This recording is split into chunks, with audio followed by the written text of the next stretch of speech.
65 million Americans braced for an epic disaster of hurricane wind and water up and down the East Coast. Well, tonight we know the wind died down, but Hurricane Irene is delivering on the water, a torrent of flash floods, an epic mess. And the president moments ago at the White House said the danger is not over. We are getting our first pictures of how serious the floods appear to be. Word that one town in the Catskills in upstate New York has disappeared. Rivers still rising. We'll show you cars, passengers escaping the torrents. And the most ferocious winds did reach 115 miles per hour. But we learned that what ended up killing the most people was a hazard in their own backyards. And the power, how long before the power comes back on? 4.5 million homes and businesses are facing darkness. Our team is out tonight. They have been up day after day in the wind and rain across the hurricane zone, and they're here to answer the big questions again tonight.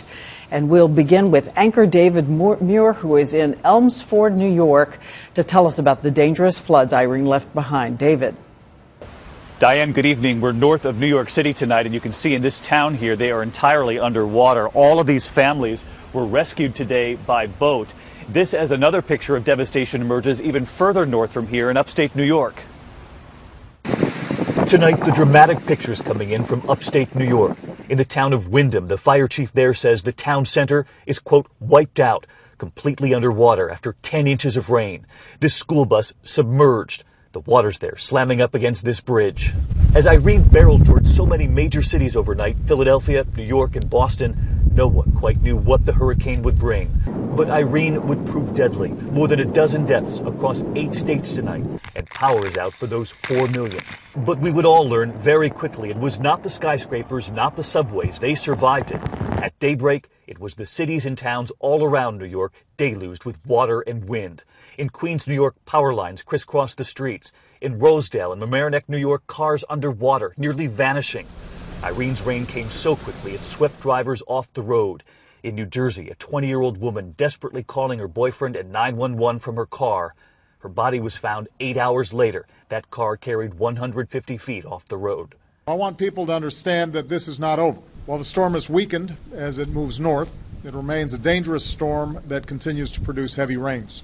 In Elmsford, New York, we were taken into a neighborhood where the water is still rising. We've already taken, I believe, 11 or 12 people out of the houses so far today. A mother and her daughter and their dogs rescued by raft. What's her name? Mika. Mika? Yeah. And then her son, the last person trapped here, carried out too. It's the first time that I ever flooded in the house like this. How far up is the water inside the It's house? up to our knees. I mean, the bed is floating, chairs floating, everything's floating. The bed's floating. Yeah, it's a mess.